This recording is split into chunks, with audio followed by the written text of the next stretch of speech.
Sure, ma'am. Please go ahead. Peace is not the absence of conflict, but the ability to cope with it. Namaskar and a very good evening to everyone present here. Today, I, Mansi Chaudhary, take this grand opportunity on the behalf of LawInternships to moderate today's event.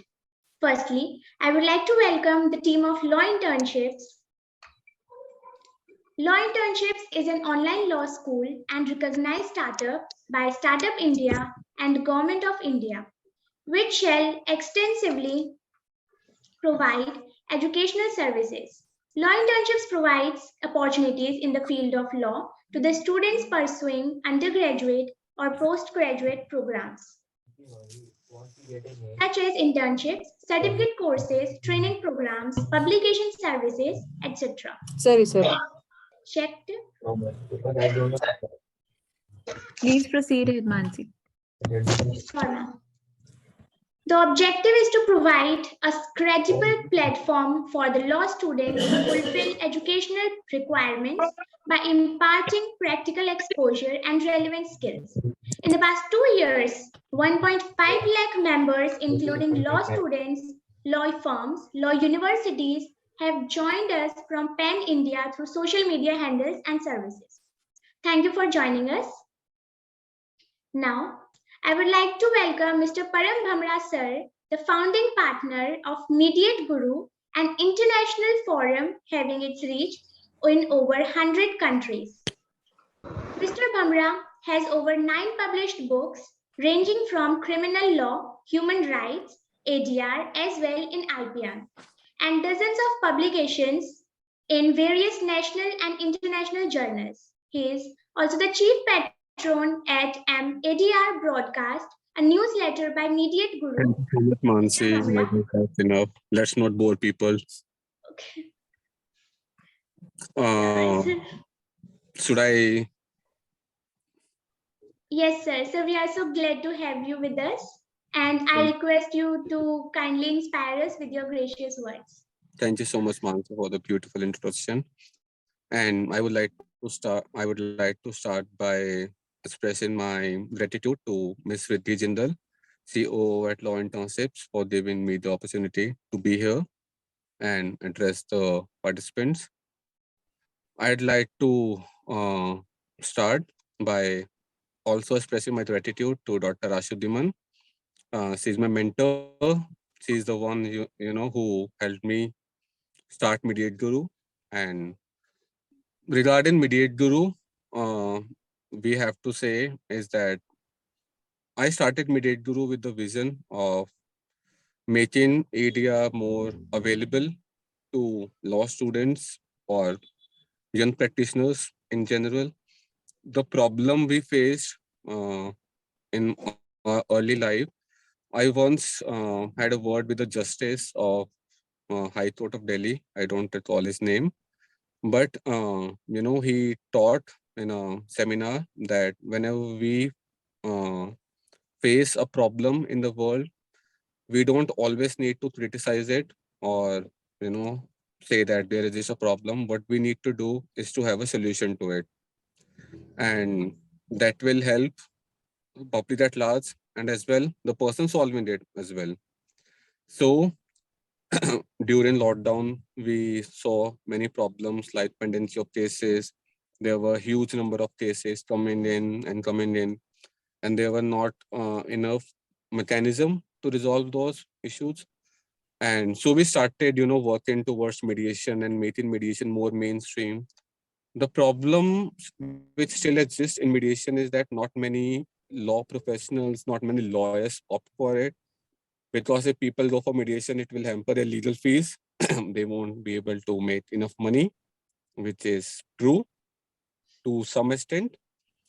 So the problem still remains how to solve the issues. So we started with the initiative to incorporate mediation into young students. So we started to organize various events, webinars, competitions focusing on mediation. So there are many stories to it. I won't bore you with those, but I'll let Dr. Ashu Dhiman take over. And just to introduce her, she is my mentor and she is the true guru, and she helped reach Mediate Guru to its peak. And I'm really honored to have her. Not me at all, it's you who has done this. And all the best, and thank you so much for introducing me. And I think with the permission of Miss Nancy and Riddhi, shall I start, or do you want something else to go? Ma'am, you can begin. Thank you so much. Thank you so much. So, good evening, everyone. I hope I'm audible as well as visible to all of you. And now I know that there are most of the students actually who are listening to me. And this is after a long time that we are virtually meeting. We are into a meeting virtually. So I believe you'll enjoy it. We are going to take mediation in hand. And I'm going to share a PPT because usually students prefer that they should see something, so that they can take notes. That's why I have prepared a PPT as well. And I'm going to give that credit to the designing of PPT has been done by Mr. Param Bhamra himself.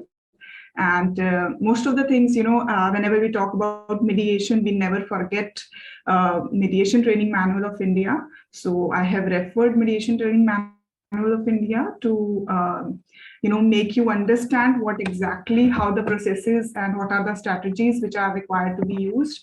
First of all, I must tell you that whenever we talk about mediation, if you want to be a mediator, usually students ask the question that how can I be a mediator? So you are required to have at least minimum 40 hours of training. Right, and you need to have handled at least 10 cases in which you have actually settled mediation, right? So then only you can be, and overall you must have attended 20 mediation sessions. Actually, you might have completed. So after that, you'll be called a certified mediator, right? So I'll be starting with, certain of history. A bit of history, because I'm not going to bore you, as told by our very own Mr. Param, we should not bore people. You need to listen to us because we are here for training itself. So we'll be staying to the point with respect to mediation itself. And I'm just going to share the PPT. Just give me some time. Okay. So as you know, it is opening, so I just can discuss one thing that, as you all know, that it's alternative dispute resolution, which actually somehow brings us to mediation, right? So we know that there are different kinds of processes, different kinds of different methods how we resolve our disputes, and very traditional method is our litigation method. Usually we all follow that method. And whenever we feel that we are into a dispute, we take the matter to the law itself, or for litigation itself, to the judiciary itself. But yes, there are certain things, certain methods which are helpful in resolving the dispute amicably. Is there someone asking something? No, ma'am. All right, thank you. So, and among them, it is mediation. So you can see on your screen, if it is visible, you can see that there are 5 types of ADR system, although we can say there are many other, right? But mainly we can see these 4. We are not using collaborative law as such, but we see negotiation, mediation, arbitration, conciliation. And somehow we believe that mediation and conciliation, and you must be aware that after Afghan's case, mediation and conciliation are the terms which are being used as synonyms. So you see that whenever there is a neutral third party which helps us, although that's also true about adjudication process, that there is always a neutral third party who adjudicate actually. But here in mediation, there is a neutral third party who helps us, who facilitates, and who somehow evaluates as well evaluate for us. So mediation is a sort of process which is very flexible, and it can be effectively used at any time, like whenever there is a dispute, or even if we have entered into litigation itself.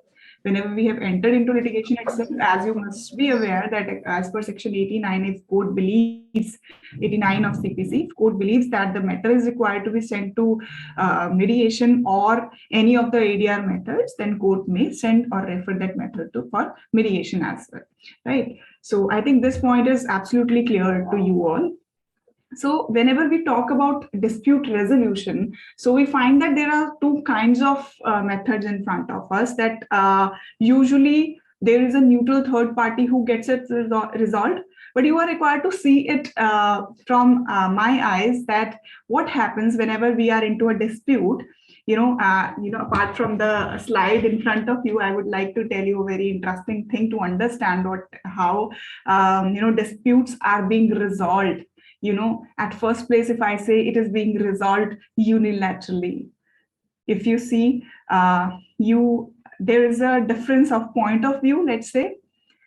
Okay, so let's say you have a fight with your brother about remote control of TV, right? So what do you do usually? What do you do usually? Usually, you actually are into a fight, or usually mother comes or father comes in between and get the dispute resolved. But what exactly we do sometimes, we actually let the brother take it and let him watch, and afterwards we decide that we are going to watch.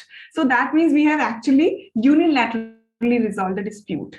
We didn't let it start actually. It was in our mind that he's not letting us get the remote control, but then we unilaterally have resolved it. And afterwards we have a bilateral method, wherein me and my brother will discuss that for this 1 hour you are going to watch TV, and for the another 1 hour I am going to watch TV. This is how we have decided, and this is how ADR comes into picture, and we call it negotiation between the parties. We have negotiated with each other with this particular matter, जो भी हमारे बीच में था with respect to that remote control, using of that remote control, right?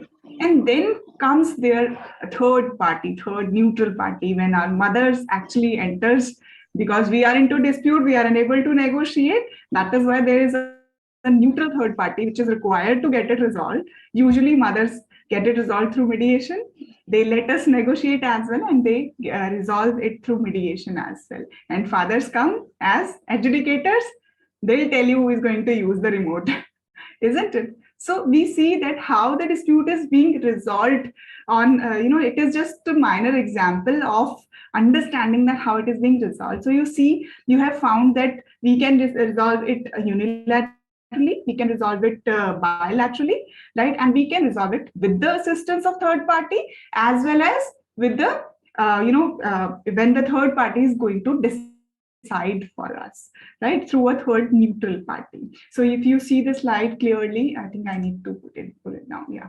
So if you see the slide, you find that it is a dispute resolution continuum, and you'll find that the parties here, if you see, when parties are going to decide the outcome, they will negotiate or mediate, right? And definitely it will be, parties will be having higher control. They will be, that method will be the informal method wherein parties can get involved properly, and it will be a private sort of, because it will be a confidential process, and definitely parties are going to have lower costs, right? And if you see, when there is a neutral person who is deciding it, so it is through arbitration. Somehow we can say that arbitration is adjudication, because we get arbitral award. There is a neutral third party who usually decides. And also litigation, that is more formal process as compared to the other processes wherein parties are deciding the outcome, and arbitration as well. And you'll find that higher we are going towards litigation, we are finding that parties are losing control as well. The process is going formal, and it is somehow public, and the costs are increasing. So this is how we have understood the dispute resolution continuum. I believe all are clear on this point. And even if you believe at any point of time that you are not able to understand whatever I'm giving, so you just can tell me. You can just interrupt between, or you can just text, right?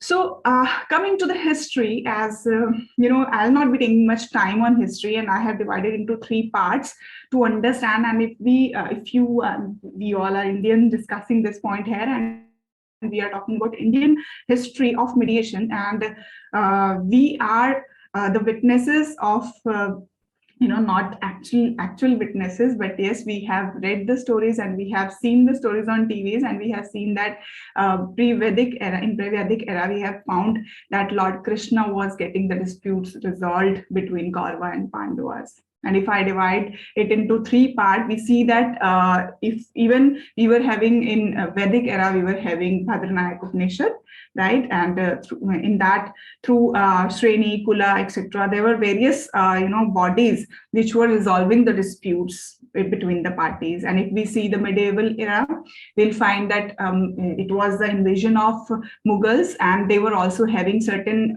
ways of resolution of disputes without going to litigation. And contemporary, we actually divide it into pre-independence and post-independence. And if we see pre-independence era, we will find that there are traces of arbitration and conciliation, and post-independence as well. We are also working, even we are we are having statutes, we are having section 89 of CPC, we are having the traces of conciliation in industrial dispute resolution, and there are various different statutes which are talking about it. And if we talk about mediation itself, then we find that even we are having mediation training manual of India. Currently, we are looking forward for mediation. We are already having a mediation bill 2021, and we are looking forward for a legislation as well. So that will be enough for it. So I'll be taking you towards understanding conflict. You see, as we have seen, as I have given you an example of a remote control fight of a brother and sister on the remote control. So how it actually somehow, there is always a stage when the conflict is sleeping, there is no conflict, and at some point of time, the conflict actually gets exposed, and then it intensifies, and there is a deadlock between the parties, while parties are not on talking terms, or they do not want to get back to the same position as they were on earlier. And then they actually come to the resolution part, then it becomes built up, and then they usually get resolution, and then that lastly they will come to peace building and reconciliation. So this is how we understand the intensity of a conflict and how we can bring that to down to peace building and reconciliation between the parties. Although it is a huge process to understand, whenever we talk about dispute or conflict, we need to understand more about it. But as we are talking about the training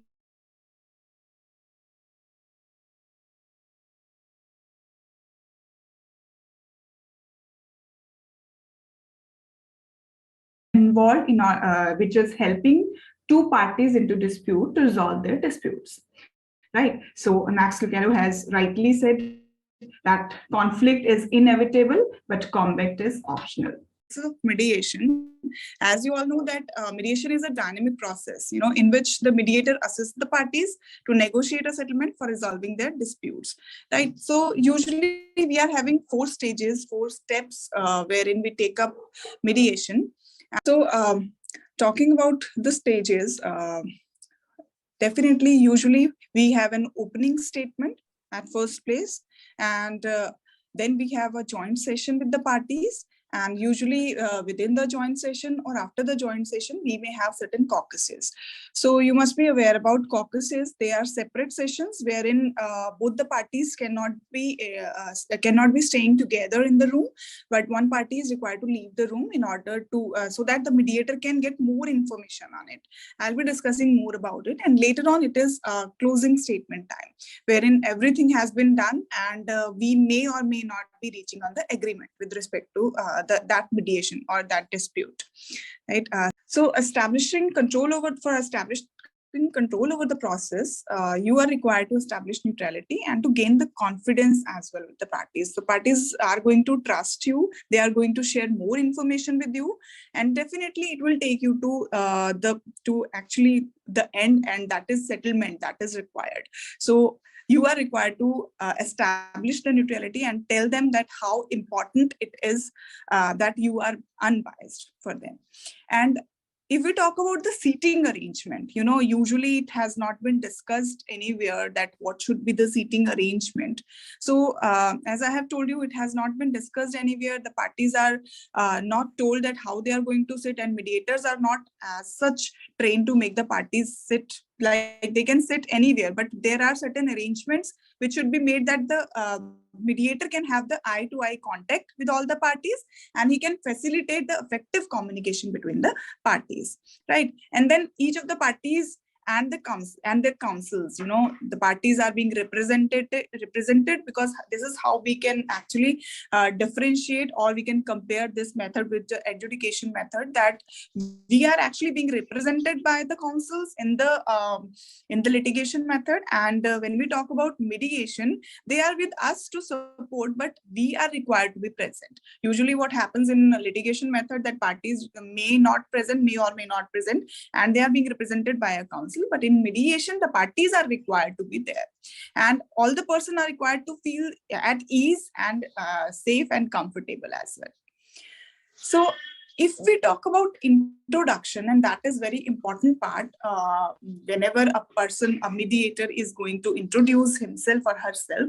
So it's like he is introducing himself by the information, for example, his name, the area of specialization, or the years of experience maybe. So he actually furnishes the information about his appointment as a mediator. I'm not talking about the competitions here. So I'm talking about the actual mediation, wherein the mediation is usually furnishing the information with respect to their appointment as a mediator, and the assignment of the case to him, and for mediation, and his experience, if there is any, right? And then usually mediator is supposed to declare that he has no connection with either of the parties, because again, I have told you that in introduction itself, the mediator is required to tell that he has no connection with the parties, so that the parties may get interest, and they must know that the mediator is not at all biased towards any of the parties. So, and he also exposes the hope that dispute is amicably resolved, because it is very much required that parties are putting their time in mediation. So it is definitely your duty as a mediator to tell them that we are going to resolve this dispute amicably. And definitely this will create confidence in the parties about the mediator's competence and impartiality. And then afterwards, if the mediator requests each party to introduce himself, he may elicit more information about the parties and may freely interact with them to put them at ease, right? And the mediator is the one who will confirm that what necessary parties are present or not. As I have told you that in litigation, there is a possibility that counsel is representing us, but in mediation, the parties to the dispute are required to be there, right? And if the mediator will discuss the parties and their counsel at any time constraints if they are, and if there are certain scheduling issues, they can share. And if any junior counsel is present, then a mediator will elicit information about the senior advocate, because he is required to understand whether he's required to ensure that he is authorized to represent the client or not. And talking about the mediator's opening statement, I believe the part of introduction is clear to everyone. I believe you can take to the mediator's opening statement, whoever is sharing it, you can take it to the mediator's opening statement. That is also very important. Yes, ma'am. Ma'am, this one? The opening statement. We have discussed the introduction part. You can take to the mediator's opening statement, that how and what all he is required to involve in his opening statement. Usually, this one? Hanji beta, thank you. Okay. Usually what happens that we miss very important points here. So in opening statement, usually students think that opening statement means introducing ourselves or taking the introduction of the other party. That's not the case. It was the introduction part when you have taken the introduction of the parties and introduce yourself as well. In your opening statement, what you are required, first of all, you are required to check for the language you are using, right? Because the parties should be able to understand the language. It is not always right to speak in English always, because there are the parties who are not very well versed with the language. So you are required to make sure they understand the language you are using, right? And then required to take care of the following. I have given the 7 pointers here. You can see, tell them what is mediation. Usually court refer it to the mediation, refer the cases to the mediation.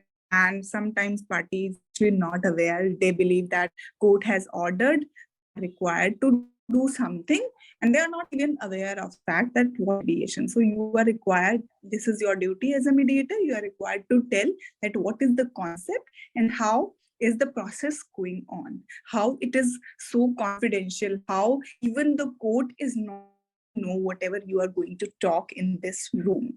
Fine. So you are required to tell the process. You are required to tell the audible. Yes, audible. Yeah, thank you. You are required to tell the state of the mediation. As I have told you that we are going through, usually there are parts of this mediation session, and we are going like that. We'll be you and we'll be taking to you to the caucuses, or we may take certain information from you, right? Everything you are required to tell. You are required to tell what will be the role of a mediator. Usually it confused that what is the role of mediator, that listening to the parties and reiterating whatever is on and listening and communicating. So what kind of communication he is doing? Is his role of facilitative nature or evaluative nature? Is he going to give certain suggestions to the parties, right? And what all will be the roles of advocates, how the advocates are important to the session you are required to tell, and what will be the role of the parties, and then how advantageous this mediation session will be. You are required to build confidence. You are required to tell them that you are going to amicably solve the dispute to this mediation session. And then finally, mediators have certain rules. You are required to tell those ground rules.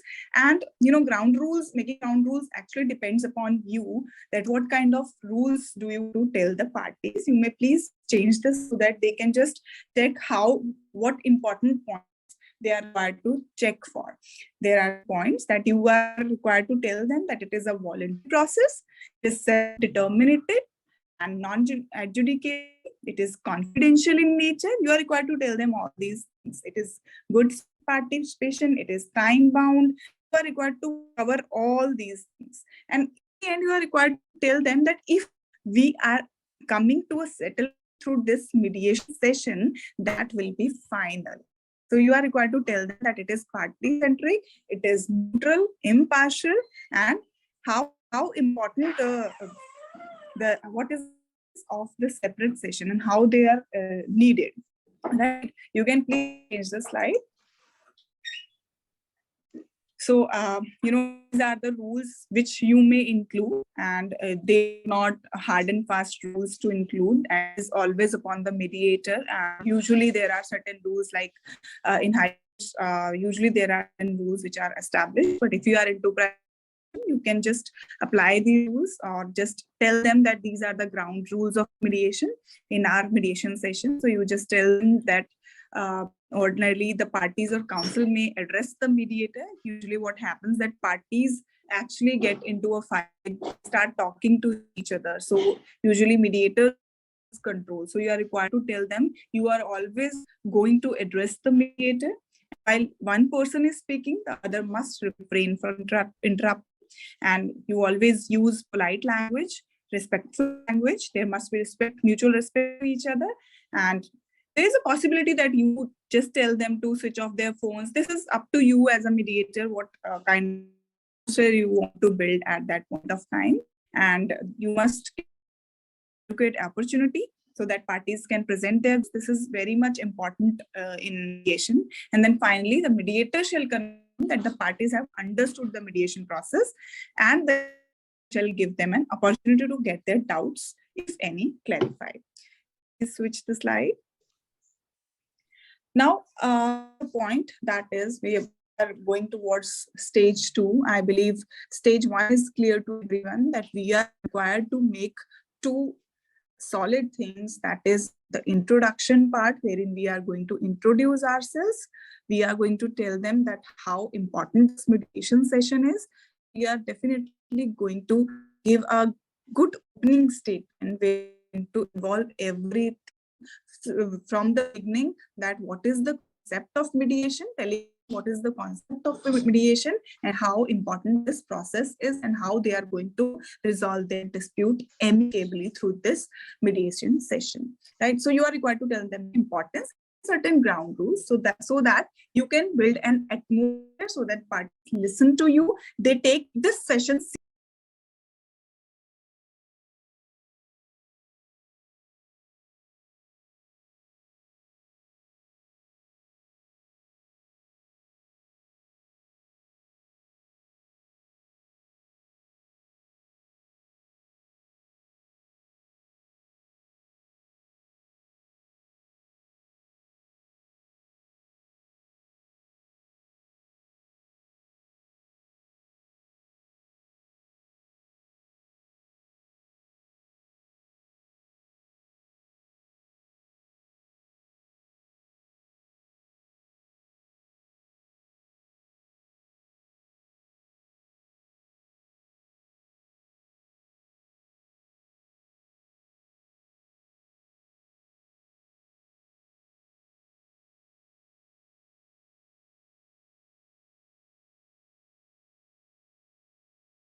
So if we talk about the introduction, we are talking about the stages here. And if you see the introduction part here, so what are the objectives now when we are providing the introduction and we are giving the opening statements to the parties? So we are required to establish the neutrality. It is the very essence of mediation, establishing neutrality, because you are required to make sure that the parties to the dispute understand that you are establishing neutrality, you are unbiased, you are able to build confidence, you can gain confidence as well. You are required to create an awareness, understanding of the process, and develop a rapport with the parties. So it actually helps them gain the confidence, and you also can gain the trust of the parties. It establishes an environment that is conducive to the constructive negotiations and motivate the parties for amicable settlement of disputes. So whenever you enter, I think Riddhi, there is some issue. If you are not, the PPT is still not visible. Yes, ma'am. Mansi is trying to do the same. No problem. Yeah. I hope, as I have already discussed these stages, that we have introduction and opening statement by the mediator, and mediator may ask for the introduction of the parties as well. And then we come into the joint session, and then separate session, and then closing. Right? You may please go forward.